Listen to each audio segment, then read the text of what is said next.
ये कहानी हमें एक ट्राइब के मेन स्क्वायर में ले जाती है जहाँ पूरा माहौल काफी रस्टिक और ओल्ड स्कूल सा लग रहा होता है। दूर से हमें कुछ लड़के एक लड़की को घेर के खड़े दिखते हैं और उनमें से एक बोलता है कि वो अभी भी कांप रही है। जैसे हम पास से देखते हैं हमें समझ आता है कि वो एक फॉक्स स्पिरिट है और एक बंदा उसे छूने की कोशिश कर रहा है। तभी अचानक हमारा प्रोटैगनिस्ट ली युआनी चीखते हुए उठ जाता है, चिल्लाता है कि कोई उसे हाथ न लगाए। ली युआनी कंफ्यूज होकर उठता है और सोचता है कि वहां कौन चिल्ला रहा है। अपना सिर पकड़ के हमारा हीरो बोलता है कि उसे चक्कर आ रहे हैं और सोचता है कि वो कहाँ है।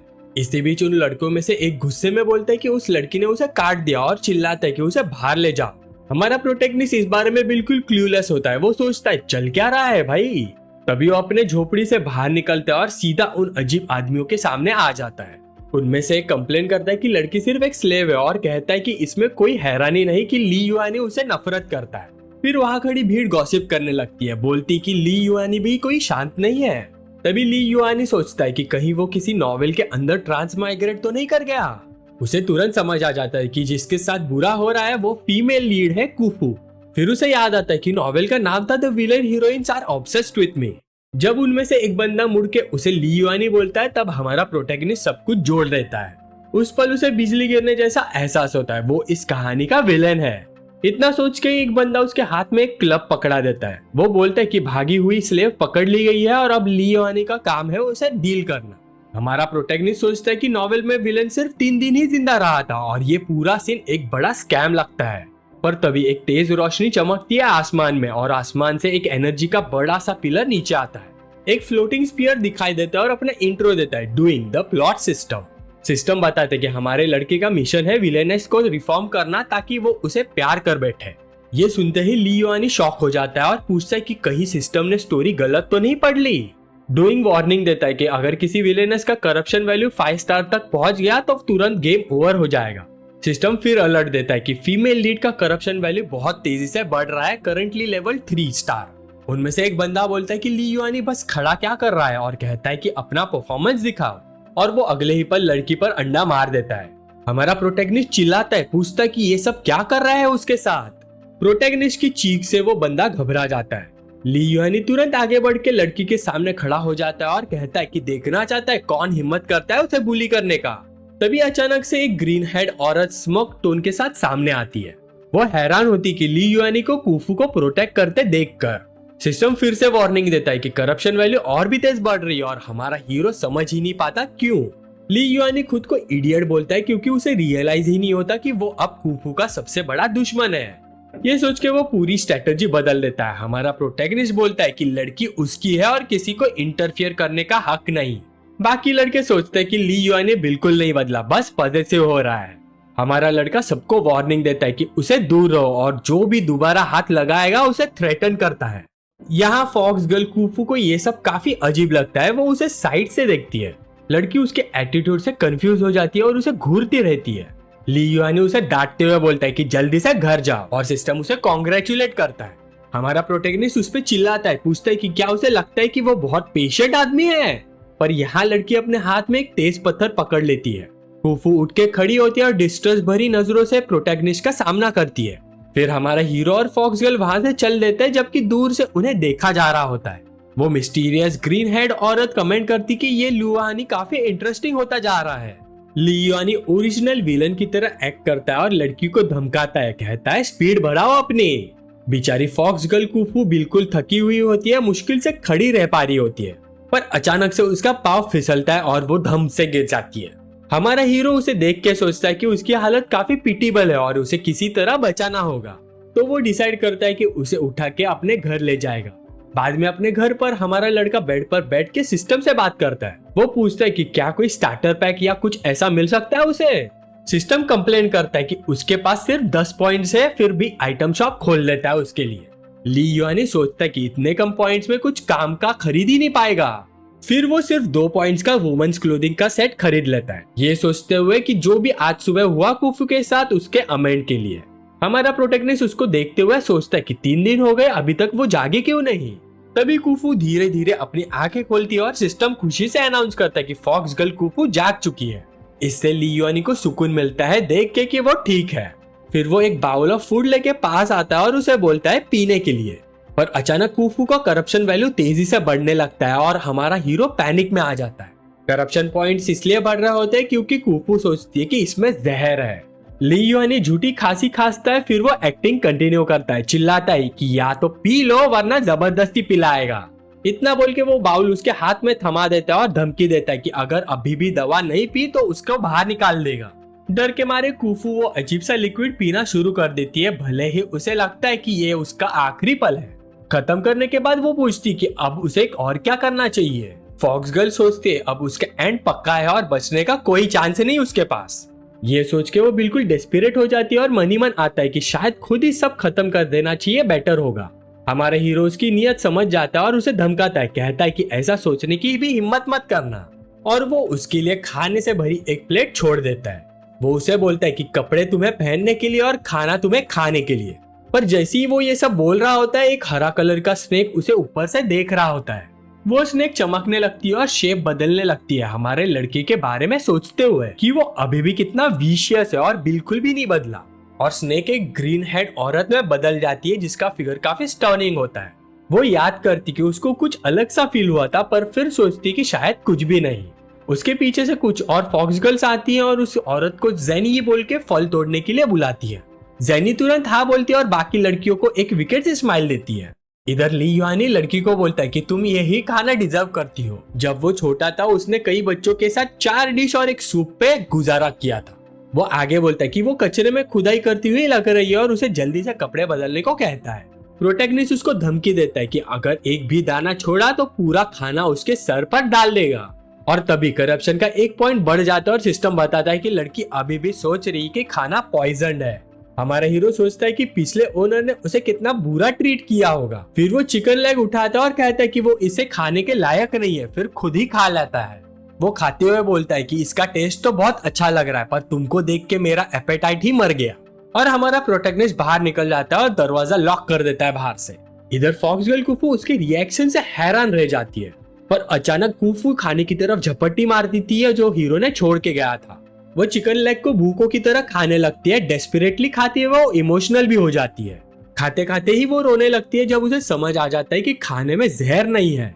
बाहर सिस्टम खुशी से अनाउंस करता है कि कुफू का करप्शन वैल्यू पहली बार कम हुआ है।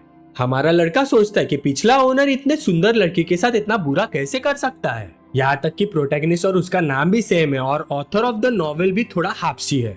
ली युआनी अपना रिफ्लेक्शन देखता है और अपनी गंदी और अनकेप्ट हालत पर कंप्लेन करता है। सिस्टम एक्सप्लेन करता है कि ओरिजिनल ली युआनी का डिस्क्रिप्शन नॉवेल में काफी छोटा सा है और उसे याद भी नहीं। फिर सिस्टम बोलता है कि नॉवेल का कैरेक्टर 3 महीने से नहाया ही नहीं था, जो सुन के हीरो बिल्कुल डिस्गस्टेड हो जाता है। ली युआनी हार मान लेता है और पूछता है कि क्या वो 1 पॉइंट देकर शावर जेल ले सकता है। हमारा लड़का डील एक्सेप्ट करता है और सिस्टम उसे बाथ आइटम्स दे देता है, यहाँ तक कि टॉवेल और एक्सफोलिएटिंग मिंट भी फ्री देता है। वो मौका देख के एक फर्स्ट एड किट भी 1 पॉइंट पे स्पेशल ऑफर पे ले लेता है और फॉक्स गर्ल का ख्याल रखने के लिए। सिस्टम बताता है कि शॉप के सारे आइटम्स फॉरएवर यूज हो सकते हैं, जो हीरो को सरप्राइज कर देता है। ली युआनी सिस्टम से पूछता है कि क्या कुफू को डिनर मिल गया है। सिस्टम तुरंत जवाब देता है कि उसके बड़ी ने आधे घंटे पहले ही दे दिया था, तो उसे लगता है अब तक तो वो खाना खा चुकी होगी। और वो जोर से कमरे का दरवाजा लात मारकर खोलता है। अंदर फॉक्स गर्ल कुफू घबरा जाती है और खाना बंद कर देती है। प्रोटैगनिस्ट उसको ऐसे हालत में देख के सोचता है कि अभी तक उसने खाना खत्म क्यों नहीं किया। तो सिस्टम उसे याद दिलाता है कि वो अभी भी इंजर्ड है, तो खाना खाना उसके लिए कन्वीनियंट नहीं है। ये सुनते ही ली युआनी कुफू से बोलता है कि नीचे बैठ जाओ और खाना कंटिन्यू करो। फिर एक डरावनी आवाज में प्रोटैगनिस्ट उसे डांटता है, पूछता है कि क्या उसकी हिम्मत हुई लेफ्ट ओवर छोड़ने की, और एक क्रीपी सी स्माइल के साथ कहता है कि उसे याद रहेगा लेफ्ट ओवर छोड़ने वालों के साथ क्या होता है। वो उसे एक भयानक नजर से देखती है और लड़की ठंडे पसीने में आ जाती है, बिल्कुल डर के मारे। फिर ली युआनी उसके पास बैठ जाता है, जबकि लड़की खौफ के साथ बाकी खाना खा लेती है। फिर हमारा हीरो अपनी जेब से कुछ निकालता है। देख के कुफू को लगता है कि उसे दर्द देने का नया तरीका मिल गया है उसे अब। ली युआनी उसका पैर पकड़ लेता है और जिधर चोट लगी हुई है उधर कॉटन बॉल से दवाई लगाता है, पर बेचारी कुफू को लगता है कि ये तो जहर है उसे मारने के लिए। हमारा प्रोटैगनिस्ट सोचता है कि उसे यही लगते रहना बेटर है, समझाने से ज्यादा आसान। ली युआनी उसे डांटता है कि खाना खाना कंटिन्यू करो और रुकने की हिम्मत भी मत करना, और वो खुद उसके चोटों पर दवाई लगाना कंटिन्यू करता है। फिर ली युआनी उसका हाथ पकड़ता है और उसके चोटिल हाथ का इलाज करता है। कहता है कि सब जख्म जलन देंगे एक बार तो कम से कम। थोड़ी देर में वो उसका इलाज पूरा कर देता है और उसका खाना भी खत्म हो जाता है। ली युआनी उसे जाते जाते बोलता है कि मैंने तुम्हारे चोट पे मेडिसिन लगा दी है और मैं अब चलता हूँ। कुफू मन ही मन सोचती है, मेडिसिन? कुफू हैरान रह जाती है और समझ जाती कि वो चीज उसके बॉडी पर लगाई गई थी वो मेडिसिन थी। वो जल्दी से उसमें चिल्लाती है और कहती कि रुक जाओ। जब वो कमरे से जा चुका होता है उसे अकेला छोड़कर वो पूछती कि क्या ये उसका कमरा नहीं है। बाहर हमारा हीरो ठंड से कांप रहा होता है और खुद को समझाता है कि ठंडी रात झेलना वर्थ इट होगा। वो सोचता है कि जब वो उठेगी और अपने जख्म भरे हुए देखेगी उसका करप्शन वैल्यू काफी कम हो जाएगा। सिस्टम फिर बताता है कि स्कोर करप्शन और अफेक्शन में डिवाइडेड होता है और उसके पास सिर्फ 7 पॉइंट्स बचे हैं। हमारा लड़का कॉन्फिडेंस में बोलता है कि टेंशन की कोई बात नहीं, क्योंकि कुफू के उठते ही उसे ढेर सारे पॉइंट्स मिलने वाले हैं। पर अचानक उसके झोपड़ी से अजीब सी आवाज सुनाई देती है। गुस्से में ली युआनी चिल्लाता है और उसे अनग्रेटफुल बैकस्टैबर बोलता है। ली युआनी को गुस्सा आता है कि फॉक्स गर्ल कुफू की मदद करने के बाद भी एक भी उसे पॉइंट नहीं मिला अब तक। फिर हमारा हीरो एक गहरी सोच में डूब जाता है। फिर वो अपनी बदबू के बारे में कंप्लेन करता है और बोलता है कि इस बॉडी का ओरिजिनल ओनर एक नंबर का गंदा इंसान था। आखिर में वो खुद की तारीफ करता है, कहता है कि अगर वो क्लीन और अच्छे कपड़ों में हो तो कोई भी लड़की उस पर फिदा हो जाए। इस आइडिया के साथ प्रोटैगनिस्ट डिसाइड करता है कि अपनी अपीयरेंस इंप्रूव करने के लिए नहाना जरूरी है और वो एक पॉइंट एक्सचेंज करके टॉयलेटरीज ले लेता है ताकि फाइनली साफ हो सके। अगली सुबह कुफू दरवाजा खोलने की आवाज से उठ जाती है और एकदम चौंक जाती है।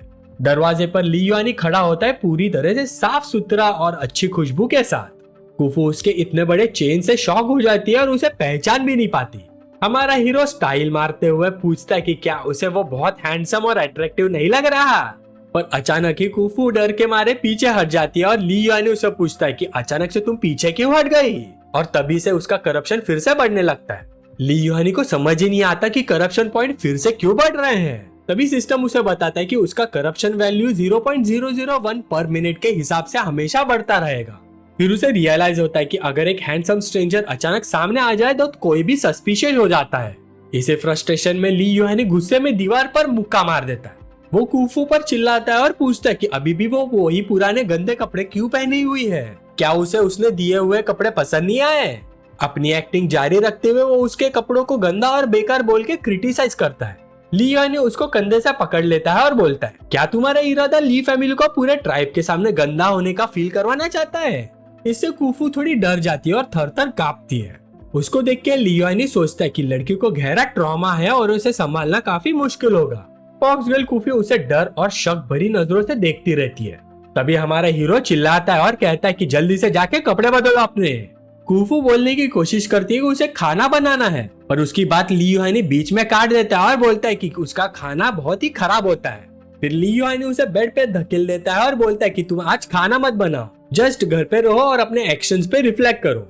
हमारा लड़का गुस्से में वहां से चला जाता है, फ्रस्ट्रेटेड कि उसे एक भी अफेक्शन पॉइंट नहीं मिल रहा। कुफू दरवाजे के पास से झांकती है, उसके बिहेवियर से बिल्कुल कंफ्यूज होके। फिर वो बेड पर रखे नए कपड़ों को देखती है और सोच में पड़ जाती है।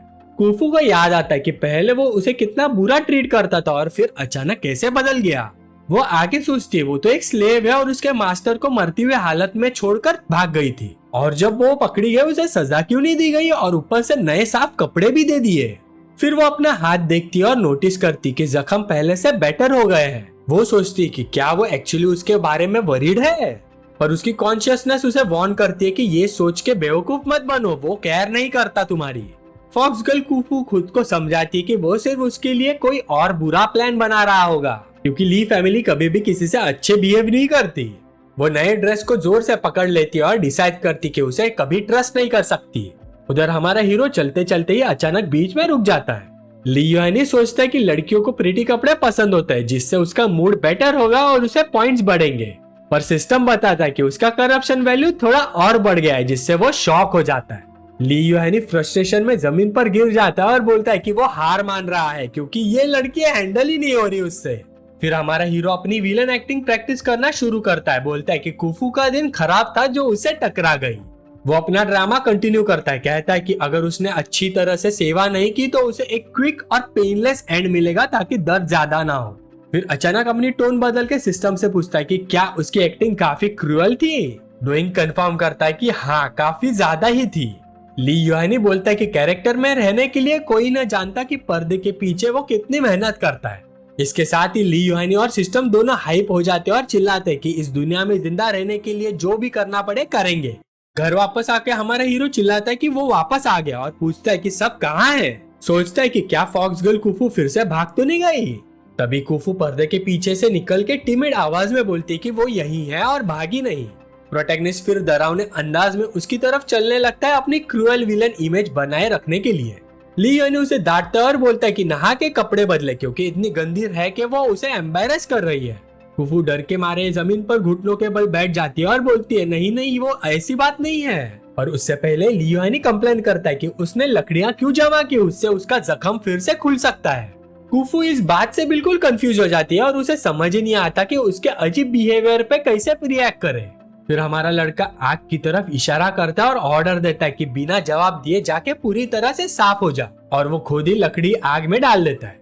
कुफू हाँ बोल देती है पर मन में सोचती कि उसे लगा था वो बदल गया है, जो बिल्कुल गलत था। उसके लिए वो कभी भी सच में नहीं बदलेगा। अगले ही सीन में हमारा लड़का उसके लिए गर्म पानी के साथ बाथ टब रेडी करता है। फिर उसे कहता है कि जल्दी से जाओ और नहा लो। ये सुनते ही कुफू शर्मा जाती है पर कैरेक्टर में रहने के लिए ली युहानी उसे इंसल्ट करता है। कहता है कि बाकी कई लड़कियां ज्यादा सुंदर है उससे और हॉट भी और ज्यादा फायरी और बोल्ड भी। मैं बाहर जाकर ही ऐसे टहल के अपनी आंखें सेक सकता हूँ। कोई बेवकूफी होगा जो इंटरेस्टेड होगा तुम्हें ऐसे देखने के लिए, जिससे सिस्टम उसे वियर्ड बोल देता है। ली युहानी बाहर जाते हुए फिर से चिल्लाता है कि जल्दी से नहा लो, जबकि डूइंग फिर से कंफर्म करता है कि वो फिर से अजीब से बिहेव कर रहा है। मजबूरी में कुफू मान जाती है और नहाने के लिए अपने कपड़े उतारना शुरू करती है। धीरे से कुफू अपना पैर गर्म पानी में डाल के टेम्परेचर चेक करती है। पानी में बैठने के बाद वो सोचने लगती कि इतना सब होने के बाद आज रात वो उसे क्या चाहेगा। बाहर ली युहानी पैनिक कर रहा होता है और वो सोचता है इधर कुफू ही इतनी मुश्किल है और अभी उसे और 6 विलेन संभालनी है। वो कंप्लेन करता है कि वो तो हीरो बनना चाहता था, ना कि विलेन। सिस्टम उसे चीयर अप करता है और बोलता है कि उसके पास 7 पावरफुल फीमेल वॉरियर्स होंगी जिनको तुम शो ऑफ करके कितने कूल लग सकते हो पूरे समाज में। इस बात से हमारे प्रोटैगनिस्ट के अंदर नया जोश आ जाता है और वो बोलता है कि सिम बनना भी ग्रेटर गुड के लिए जर्नी का एक हिस्सा है। रात में बाद में कुफू दरवाजे पे आती है और बोलती कि उसने नहा लिया है जैसे उसने कहा था। जब हमारा हीरो मुड़ के उसकी तरफ देखता है तो वो बिल्कुल शॉक और स्पीचलेस हो जाता है। कुफू नए ड्रेस में खड़ी होती है और शर्मा के पूछती कि क्या ये आउटफिट उस पर अजीब लग रहा है। उसका चेहरा लाल हो जाता है और वो प्रोटैगनिस्ट के जवाब का इंतजार करती है, जबकि वो बस चुपचाप उसे देखता रहता है। फिर ली युहानी उसे बोलता है कि ठीक ठाक लग रही हो, पर अंदर ही अंदर वो पैनिक कर रहा होता है और ऑलरेडी प्लान बना रहा होता है कि उसे और भी ढेर सारे आउटफिट्स खरीद के देगा। कुफू उसका रिएक्शन समझ ही नहीं पाती और सोचती कि शायद उसे ड्रेस पसंद नहीं आई, इस वजह से वो काफी उदास हो जाती है। अपनी एक्टिंग कंटिन्यू रखने के लिए हमारे हीरो कुफू को ऑर्डर देता है कि रात को वो उसके कमरे में रहे और जब वो सो रहा हो उस पर नजर रखे, जो उसे सरप्राइज कर देता है। फिर वो कुहू को गालों से पकड़ता है और ओवर द टॉप धमकी देता है, अगर वो बीच रात उठा और तुम उस रूम में नहीं दिखी तो उसे सख्त सजा मिलेगी। कुफू डर के मारे उसे एक्सेप्ट करती है और बोलती है आई अंडरस्टैंड। इतना कह के दोनों कमरे की तरफ जाते हैं और सिस्टम अनाउंस करता है कि एक्टिंग काम कर गई है और उसका करप्शन अब बढ़ना बंद हो गया है। हमारा लड़का उसे वार्निंग देता है कि बाल्टियों के साथ छेड़छाड़ मत करना, क्योंकि अगर वो फिर से हर्ट हो गई तो उसे उस पर पैसा खर्च करना पड़ेगा। कुफू समझ जाती है कि वो बस इस बात से डर रहा है कि अगर उसे फिर से चोट लग गई या बीमार हुई तो पैसा खर्च होगा, पर पता नहीं क्यों उसे ये बात सुन के अच्छा लग रहा होता है मन ही मन। भले ही उसे लगता है कि ये सब पैसे के लिए हो, पर आखिर में वो उसकी कंसर्न समझ जाती है। कुफू रिलीफ के आंसू रोती है क्योंकि भले ही उसका भागना फेल हो गया हो, पर अब उसकी जिंदगी पहले जैसे मुश्किल नहीं रही। उसी पर डूइंग इन्फॉर्म करता है कि उसका करप्शन काफी कम हो गया है, जिससे उसे 10 पॉइंट मिलते हैं और लेवल 2 सिस्टम शॉप अनलॉक हो गया है। हमारा प्रोटैगनिस्ट ली युहानी ये सुन के खुशी के आंसू रोता है और सिस्टम को हक कर लेता है। सिस्टम भी उसे कॉन्ग्रेचुलेट करता है और बोलता है कि उनका प्लान काम कर रहा है। उसी मोमेंट ली युहानी की आंखों में नई डिटर्मिनेशन चमक उठती है जब वो देखता है कि उसकी मेहनत रंग ला रही है। वो सोचता है कि एक दिन कुफू समझ जाएगी कि वो पहले जैसा नहीं रहा और अब वो बस उसे खुश और मुस्कुराता हुआ देखना चाहता है। लंबे टाइम के बाद हमारा हीरो बेड पर रिलैक्स करने की कोशिश करता है, पर अचानक उसकी आंखें फट से खुल जाती है और तब वो देखता है कुफू उसके बेड पर है और अपने कपड़े उतार रही है, जैसे उसके रात के लिए कुछ और ही प्लान्स हो। उसे देखकर ली युहानी लाल होकर शर्माता हुआ बेड से कूद जाता है और पूछता है कि वो क्या कर रही है। कुफू शांति से जवाब देती है कि उसने ही तो उसे कहा था कि वो उसके साथ सोने आए। ये बात सुनकर ली युआनी घबरा के खड़े हो जाता है, जबकि कुफू उसका रिएक्शन से बस कंफ्यूज होती है। तुरंत ही ली युआनी ऐसा सब बोलने का डिनाई करता है और अपनी नाक से बहते खून को छुपाने की कोशिश करता है ताकि पूरी बेइज्जती ना हो। तभी सिस्टम एक डेंजर वार्निंग देता है कि उसका करप्शन वैल्यू बढ़ रहा है 0.001 पॉइंट से। फिर ली युआनी अपनी इविल विलन एक्टिंग बचाने के लिए उसे इंसल्ट करता है। लगता है मैं तुम पे ज्यादा ही इजी हो गया, जाके अपने आप को मिरर में देखो। क्या तुम्हें सच में लगता है तुम जैसे लड़की के लिए मैं डेस्परेट हो जाऊंगा? कुफू फिर से पूछती कि अगर वो इतना बुरा है तो उसके एक्शंस कुछ और ही क्यों दिखा रहे हैं। हमारा प्रोटैगनिस्ट बिल्कुल भड़क जाता है और उसे लेक्चर देता है कि गलत मतलब मत निकाले। गुस्से में वो उसे बोलता है कि बेड पर जाके सो जा और खुद जमीन पर दूर जाके सोएगा, और वो उसे बेड पर ढकेल देता है। और कुफू सोचती कि क्या उसे सच में वहां सोने की इजाजत है। ली युआनी बेड के बारे में कंप्लेन करता है, बोलता है कि वो ज्यादा ही सॉफ्ट है और बोलता है कि वो फ्लोर पे जाके सो जाएगा। पर मनी मन सोचता है कि मैं एक स्ट्रेट लड़का हूँ और अगर मैंने एक रॉन्ग मूव किया तो इसकी करप्शन वैल्यू मैक्स आउट हो जाएगी। कुफू से फिर से पूछती कि क्या अब भी कुछ होने वाला है, और वो बस उसे चुप रहने और सो जाने को बोलता है। इतना कह के हमारा लड़का सिर्फ एक कंबल के साथ सख्त जमीन पर लेट जाता है। उसे ऐसे सोते हुए देख कुफू मनी मन सोचती है अच्छा हुआ ये फाइनली सो गया, और वो खुद भी चुपचाप मान जाती है और लेट जाती है। थोड़ी देर में वो सो जाती है और पहली बार उसे महसूस होता है कि वो सेफ और शांत है। पर रात के बीच में कुफू को एक भयानक नाइटमेयर आता है। सपने में उसे याद आता है वो भयानक आग जो उसके पुराने गांव को जला के राख कर गई थी। सब लोग जान बचाने के लिए भाग रहे थे जब आग सब कुछ निगल रही थी। छोटी सी कुफू रोते हुए उस आग से बचने की कोशिश कर रही थी, पर भागते हुए उसे एक तीर लग जाता है और वो जमीन पर गिर जाती है, इतनी कमजोर कि उठ भी नहीं पाती। उसी तरह दो आदमी उसे पकड़ लेते हैं और बेचने के लिए पिंजरे में डाल देते हैं। कुफू अपनी सारी पुरानी तकलीफ और दर्द दोबारा महसूस करती है। वापस प्रेजेंट में कुफू बेड पर तड़पने लगती है और उसके आसपास डार्क एनर्जी घूमने लगती है। शोर से हमारा प्रोटैगनिस्ट जाग जाता है और सिस्टम उसे वार्न करता है कि उसे जगाना मुश्किल है, वो एक नाइटमेयर में है। ली युआनी पूछता है कि क्या डूइंग उसका सपना देख सकता है, वो पास्ट के बारे में क्या सोच रही है, पर सिस्टम उसे मना करता है और बताता है कि उसका करप्शन वैल्यू और बिगड़ रहा है। सिस्टम फिर एक्सप्लेन करते हैं कि वो नोबल ब्लड लाइन से, पर फिर भी उसे स्लेव बना के बेच दिया गया। ली युआनी याद करता है कि ट्रॉमा ने उसकी कुछ पावर सील कर दी थी और प्यार से उसके आंसू पोंछता है। फिर ली युआनी नोटिस करता है कि कुफू के पैर का जख्म अभी तक पूरी तरह ठीक नहीं हुआ। वो तुरंत ही अपना फर्स्ट एड किट उठाता है और उसका इलाज करने लग जाता है। वो कुफू के पैर पर दवा लगाता है, सोचते हुए कि इससे हीलिंग और तेज हो जाएगी। फिर ली युआनी उसे देखता रहता है जो नींद में भी दर्द महसूस कर रही होती है। सोते हुए कुफू को तेज दर्द होता है और उसे लगता है कि वो जानबूझकर उसे चोट पहुंचा रहा है। वो सोचती है ये सब सिर्फ एक प्लान था ताकि वो गार्ड डाउन करे और फिर नींद में अटैक हो। नफरत से भरी आंखों के साथ वो बस ये चाहती कि वो जल्दी से सब कुछ खत्म कर दे। दर्द इतना ज्यादा होता है कि वो सोचती कि अब तक तो कोई सुअर भी जाग जाता, इसलिए वो किसी तेज चीज को पकड़ने की कोशिश करती है। इसी बीच हमारा हीरो उसका इलाज पूरा कर चुका होता है और फ्लोर पे गहरी नींद में सो रहा होता है। कुफू गुस्से से भरी हुई जाग जाती है और डिसाइड करती कि वो उससे बदला लेगी, पर अटैक करने से पहले ही उसे अपना जख्म से अजीब सी खुजली महसूस होती है। जब वो चेक करती है वो शॉक हो जाती है क्योंकि जख्म लगभग पूरी तरह से भर चुका होता है। उसी पल कुफू को समझ आ जाता है कि जो चीज उसके लिए दर्दनाक लग रही थी वो असल में दवा थी। सच समझ आते ही उसका दिल में उसके लिए अफेक्शन वैल्यू बढ़ जाती है क्योंकि वो बस उसकी मदद ही कर रहा था।